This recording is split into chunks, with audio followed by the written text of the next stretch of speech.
Hey everybody. Alright, coming at you from inside my shop. Okay, I got tagged. As a matter of fact, I got two tags. One tag is from Mad Dog Survival, and one is from Survival on a Budget Made Easy. Okay, now there is so much to say that I'm having to use note cards, and I'm doing this from inside the shop because normally when I do a tag, I'll show you something or be doing something while I'm talking. But there's so much to remember, so much to think about that honestly, it's easier to do both of these tags, just talking to you here to the camera in the shop. Okay, and after Hurricane Irma blasted through Florida and South Georgia, by the time it hit here, it became a tropical storm, and the winds were still really bad here, and it knocked down a lot of trees, and it made a huge mess. And it made a huge mess out in the woods where I was at, where I used to always go and camp. And there was a few areas I walked out there. There's a few areas I can't even get into right now. And there was a couple of areas, the winds weren't high enough to knock down a lot of live trees, but there was a lot of huge oak trees that got knocked over, and some, as a matter of fact, the tops broke off and landed into other trees. And there's branches in trees, and it's just, right now it's not good. So, you know, I got to kind of be choosy. But I'm just having to do this video inside, so I hope you enjoy me just yakking, because that's what you're going to get in this video. But I might have a few interesting things to say. So let's get started on it. All right, for the first tag is a 333 tag, okay, by Mad Dog Survival. All right. Now I got to name 3 people who inspire me, and 3 things that excite me, and 3 things that relax me. Okay, so let's start out with the 3 that inspire me. Okay, I got to say, one of the guys that inspires me has got to be Mors Kohansky. Okay, Mors is a guy from Canada. I'm sure most of my viewers know who he is. If you don't, please look him up. Either buy one of his books or look him up on YouTube. Mors is just an all-around survival, bushcraft, wilderness living skill expert. The man just knows it all. Okay, and not only, now I'll say this: I'll enjoy Ron Hood. I enjoy Lofty Wiseman. I like Les Stroud's show. I like Dave Canterbury. Cody Lundeen was a cool guy. You know, the first and second season of Dual Survival was a good show. But the more you watch Mors Kohansky, the more you understand his personality. The man is so smart and college educated that he's got a very high level of humor. He's got a very, very advanced sense of humor. And he's a very witty guy, and he also has a love of books. He loves reading. He has just a huge, vast knowledge of everything. He doesn't just study something, or he doesn't just learn it, he studies it. And he just learns everything he can about a certain subject. You know, he takes subjects to another level. And so he's just got a thirst for knowledge, and that's one of the reasons why I love the guy, you know. So, that was the first guy that inspires me. Let's move on to the second guy. Now, the second guy that inspires me, people can have heroes. Okay, there's heroes like Superman and Batman and Iron Man, Spider-Man, and then, you know, they can have other heroes in whatever way. But to me, a true life hero is someone that is brave and loyal and is giving. So the other guy that inspires me is Pat Tillman. Okay, Pat Tillman, I got to use a card here because I don't want to get anything wrong. Pat Tillman was an NFL player. Okay, he was born in 1976 and he died in 2004. Okay, he was an NFL player, and he played college football, and then when he signed on with the Arizona Cardinals, okay, I believe that's who it was, he was making like $512,000 a year. I think that was his rookie year. I'm not real big on football, so I may be wrong on some of this. You can look him up, but I believe he was making $512,000 a year, which is pretty good. Okay, now he was such a loyal guy that he could have signed with the St. Louis Rams for $9 million, but he didn't do it. He was loyal to his team. He stayed with his team. Okay. Now, in 2002, when the big terrorist attack happened, he actually turned down a contract, a 3-year contract for $3.6 million to stay in Arizona with the Cardinals. Okay. And he joined the Army to go and serve and fight for his country. Okay, that was in 2002. And then I think it was a year later, I think by 2003, he got his Ranger tab, graduated from Ranger School. And he became, if I remember right, I think it was 2nd Battalion Ranger. And he went and he fought in Iraq, and he fought in Afghanistan, and he wound up giving his life for his country in the mountains of Afghanistan. And he won plenty of awards while he was alive, but posthumously after he died, he was awarded the Silver Star, and he was awarded the Purple Heart, and he was promoted from specialist to corporal. So, a lot of people that heard that story, they might have thought to themselves, the dude had it made. He was making big bucks with the NFL, and he was going to make even bigger bucks. He didn't have to quit and run off and join the Army and become a Ranger. And some people might actually say that he was either stupid or he was an idiot. I say he's a hero, a courageous, loyal hero. And what if everybody thought that way, that, he was stupid for doing it? What shape would the country be in? So Pat Tillman is absolutely, he just inspires me, because he gave up a great life to go and fight for his country. He gave his life for his country. And on a side note, a lot of people don't know this, but his brother, because Pat died in a war, but his brother was in the Cleveland Indians and left and signed up. He joined when Pat did. I think his brother's name was Kevin.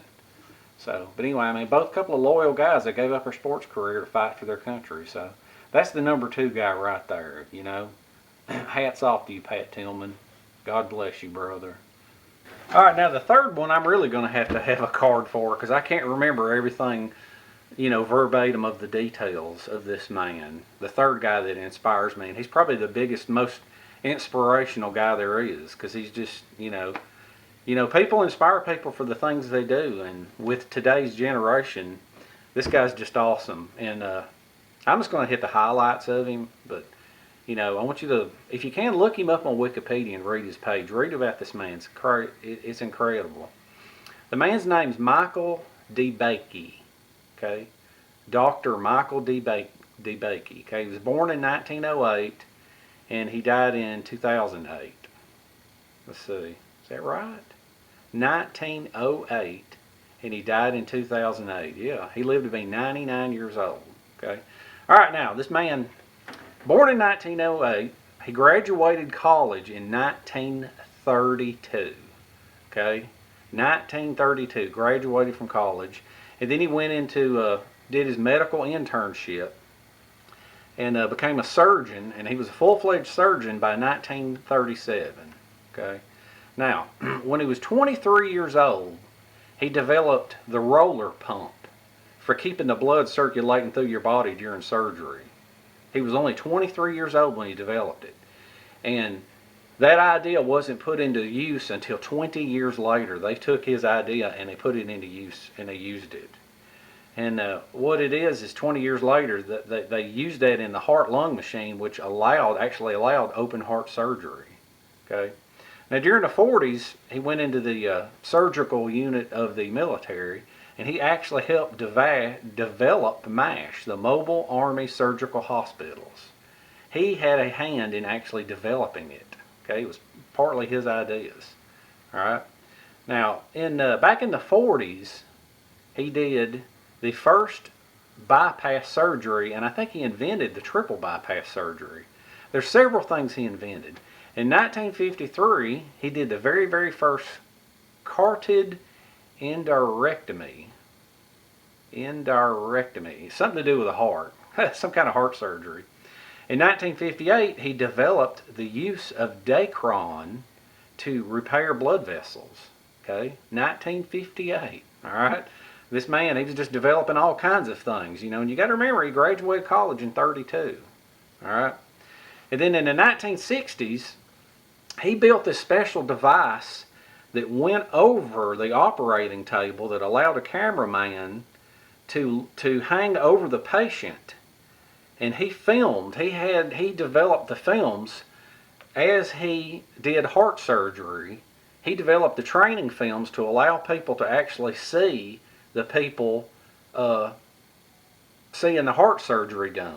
You know, the training videos. He did it in the 60s. He was the very, very first one to do it, so that these students would get the view that the surgeon had of heart surgery. Okay? And let's see. He was on board of several medical colleges, and he was a president of a college for a short period of time. And he won numerous awards and medals, so many that I can't list them. They're on his Wikipedia page. But the main one is he got the Congressional Gold Medal given to him by George Bush. Okay, and his medical contributions spanned 75 years. He lived to be 99 years old, and he was developing different medical procedures for 75 years. And he did over 60,000 surgeries, and a lot of them on diplomats and congressmen and senators and, you know, people that really mattered.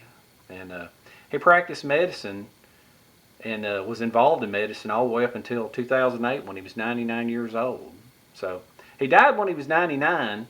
And if I remember right, I read in the Atlanta Journal-Constitution, this is how I learned about the guy when he died, I think, in 2008, that they said that he was actually performing open heart surgery successfully all the way up until he was 89 or 90 years old.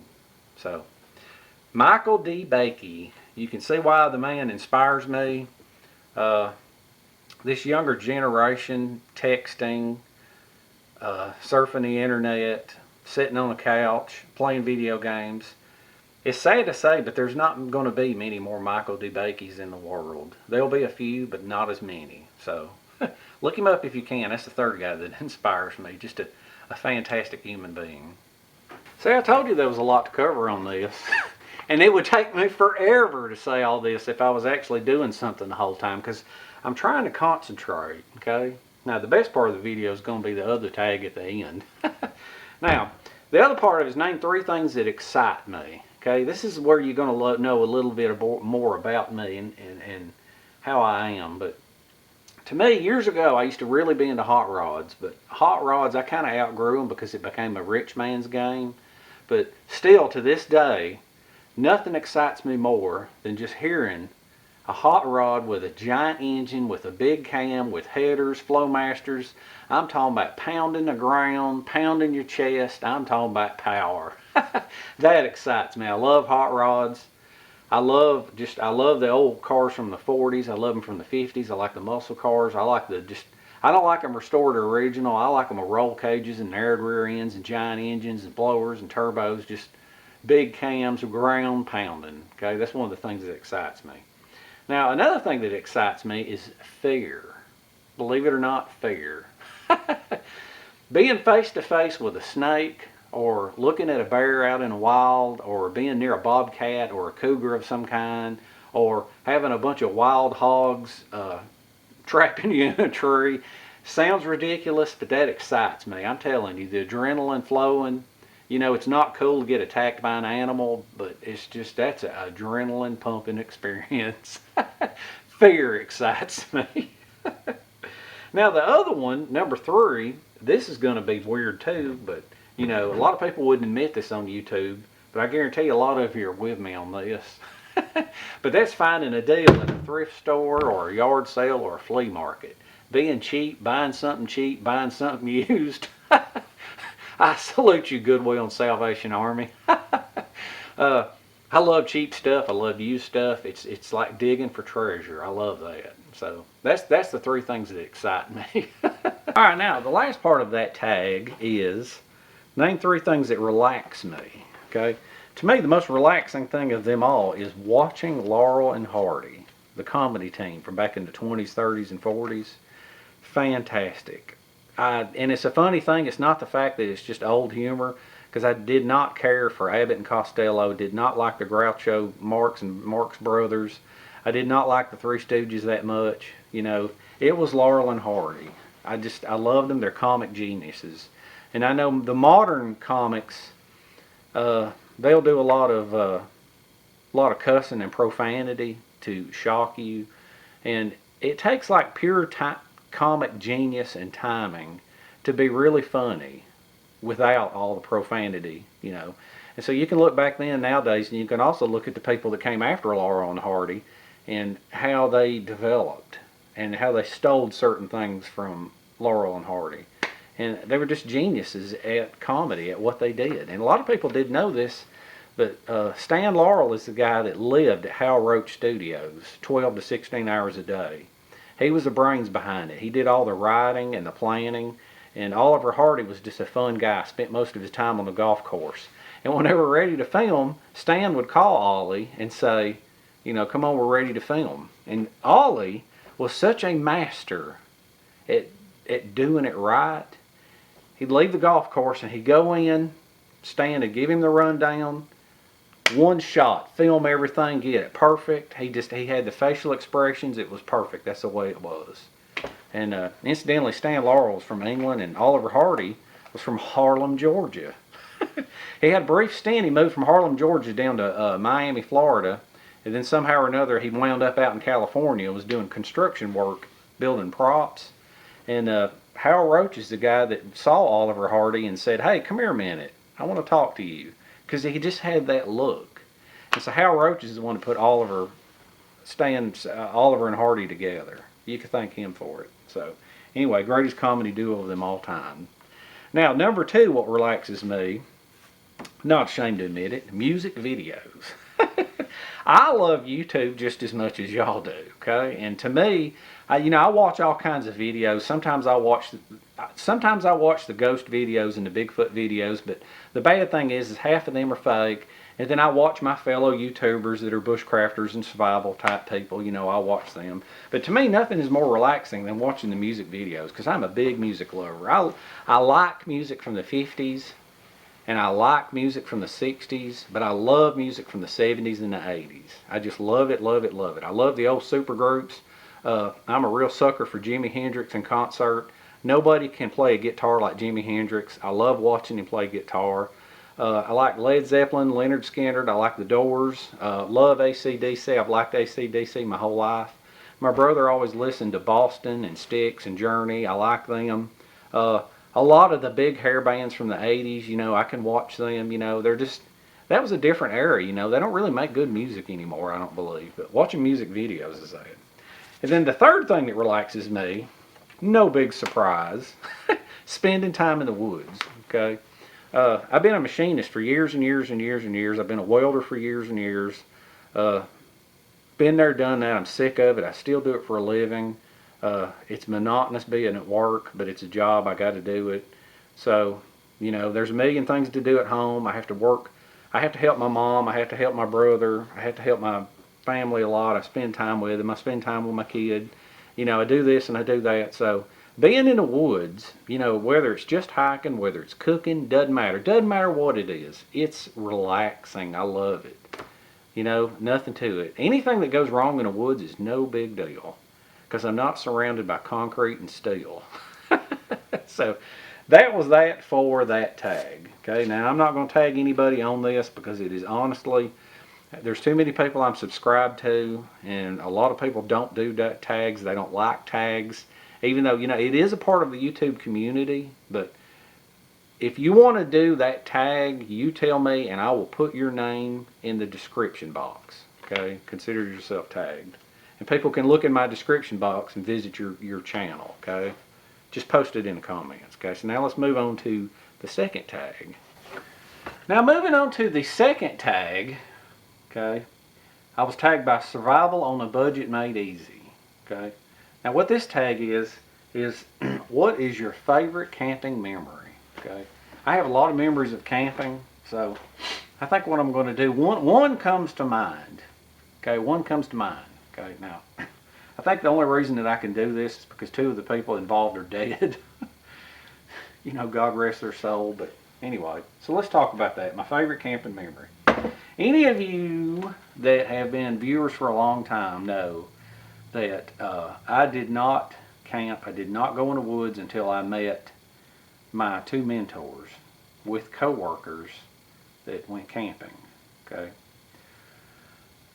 They taught me pretty much almost everything that I know. Later on I developed, into my own dog. But one of my mentors were Flathead Ed and Big Nose Mac. Okay. Everybody had nicknames. When we were camping, we had nicknames, period. Now, Big Nose had a son-in-law. He only had one daughter. Okay. Now his daughter married this rich guy. And I can't remember what it was he did. I'm thinking it had something. I only met him once. And I never heard much about him either because Mac didn't like him. Mac didn't like him at all. But this guy married his daughter, and this guy was rich, real wealthy kind of guy. Real wealthy kind of guy. And his name started with a J. It was either Julian or Julius or Julius, or I think it was Julian. But anyway, I'll never forget, I was at the steel mill, and it was on third shift, and Johnny was saying, boy, this weekend's camping trip is going to be a hoot. And I said, why is that? And he said, Mac's daughter wants him to take his son-in-law camping with us. And I said, well, that'll be fun. He said, man, you don't understand. You've never met this guy, have you? And I said, no. And he said, have you even heard about him? And I said, no. And he said, well, Mac don't talk much about him, but when he does, it's negative. And so here we go. All right. Here's the place that we're going to go to, and to start with, Mac had a 60 or a 61 Chevrolet pickup truck, and he did construction work, and it had like a big ladder rack on top, and there was just, the bed was dirty, the inside was dirty, it was an old dirty truck. And so Julian followed him to the campsite because he refused to ride Mac's truck. Okay, now he drives up behind him. Never forget, it's a silver Volvo station wagon. Okay, this is back in the 80s. It was brand spanking new. Okay, so he gets out and he's got brand new. Because this guy, I think he normally wears suits every day. This guy had brand new, a straw hat, brand new from like Kmart, brand new flannel shirt, brand new blue jeans, brand new, I think they were Texas steer boots from Kmart. Everything he bought was from Kmart. Everything brand new, okay? So he opens up the back of this Volvo and he gets all this stuff out, okay? And he's digging all this stuff out and setting all this stuff up. Man, the tent still got the tags on it, and the sleeping bag's got the tags on it. I mean, everything is just brand new. And so this dude pulls all this stuff out. He don't know how to set it up. Mac's disgusted, so we go over and we help him. And here we are with plastic and tarps and aluminum foil and blankets, and those blue movers blankets was real popular with us back then. And so anyway, we had to go car camping this time instead of backpacking. So Mac's disgusted the whole time, and this guy's just like, I don't know, he'd never been in the woods in his life, and you can tell his hands were soft, his fingernails were manicured. Everything about this guy was just, he was just a top-notch rich businessman is what he was. No problem with that. The world has to have them, but it's funny watching him in the woods for the very first time. So anyway, the bonding experience is going. And that night, he's complaining about everything, literally complaining. Nothing is up to standards. He's hot, he's cold, the place stinks. He doesn't like it because there's too many trees and they may fall on us. And so when the time comes to cook, we got this big pot. And this big pot, Mac throws in, he's got this bag of something that he throws in, these spices he throws in with these beans and stuff. And he's making a huge pot of chili. Okay, so he's over there stirring it, and he's got everything put in there, okay, in the pot. He stirred it up and it's sitting there, and he's got to go over and get some firewood. Okay, he throws everything in the pot, sitting there, it's ready for the fire. Okay, whatever this chili recipe is, it all had to be put in, and it sat there cold for an hour. That's why he did it ahead of time. So he goes over there, okay, and he pulls out his axe, and this old axe, it's an old beat up axe, got duct tape all over it. And he'd go over those over there, and Julian is just looking at him. His eyes gets big, and he said, "Is that an axe?" And he said, "Yes, that's an axe." And he's like, "Don't people murder people with axes?" And Mac just shook his head like this, and he said, "No, they chop wood." And he held it up, and he said, "You could murder somebody with it, though." And Julian backed up. So Julian goes over there, and he's sitting there on a log. Mac is over there chopping, and Johnny's got a bow saw, and he's over there sawing big sections and throwing them over to Mac, and Mac's chopping them. And I'll never forget, I was watching Julian's face, and he was doing this. And every swing of that axe, when it would come down, he'd do this. It'd chop again. Every chop. And then finally he just got to where he said, "I just can't look. I can't look." And I don't know what it was. He couldn't stand the sight of an axe swinging. I couldn't believe it. So anyway, he starts the fire. He gets the fire going. And we get the chili to going, okay? And then we're sitting around and we're talking and we're talking about knives and we're talking about machetes and we're talking about all this kind of stuff that goes on at work with the steel mill, because we all worked at the steel mill together. And so somebody asked him, they're like, "Where do you work?" And he names off something. I don't even know what it was. It was like Clumper, Clomper, Humper, and Domper or something. It had like 4 or 5 names. I don't even know what it was. And then he started telling stories about them arguing at the coffee pot over who drank the last cup and who didn't make coffee and all this kind of stuff. So, so anyway, finally Mac's like, "All right, food's ready." And he pulls up this, he's got a pillowcase full of, those old blue camping cups. Okay? So he grabs them cups and he reaches in with his hand and he just scoops out the chili. And he hands the cups to everybody. Okay? Half the time we didn't even use spoons. I mean, we were like apes in the woods. And you would just sit there and blow on the chili and sip it, blow on it and sip it, just kind of drink it from the cup. If you wanted to bring a spoon, that's fine. And so the whole time Julian was just horrified. And old Mac reaches in there and gets that blue cup full of chili and he hands it to him. He looks at it. He jumps up. No, absolutely not. I refuse. I will not eat out of a cup. I refuse. And he goes and he gets in his car and he leaves. And we're like, I just don't understand that. So here he comes driving back in that Volvo there about 10 minutes later, had a bag from Super D. And it had a bowl in it, and it had napkins, and it had a spoon. And so he goes over there and he scoops out some chili and puts it in the bowl, and he's over there eating his chili with his spoon.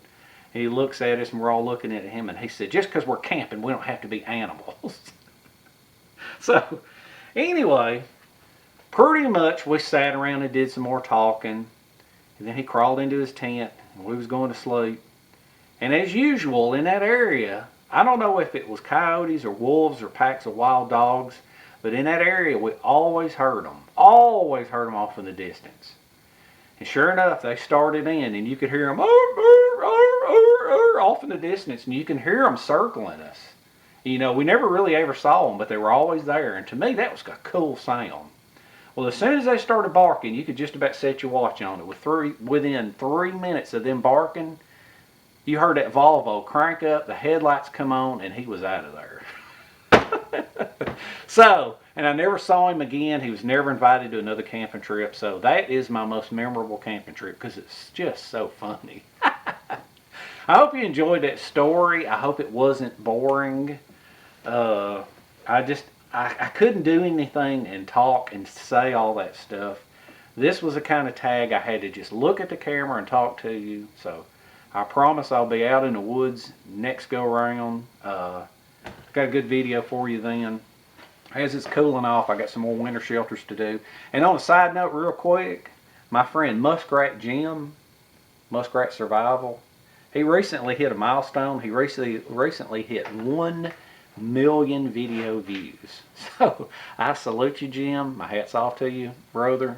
Go visit Muskrat Jim if you can on his channel, Muskrat Survival. And we'll be in the woods next time. And I hope you had fun. I hope this was slightly interesting. If you want to, look up them people on Wikipedia and learn a little bit more about them. And I shall see you in the next one.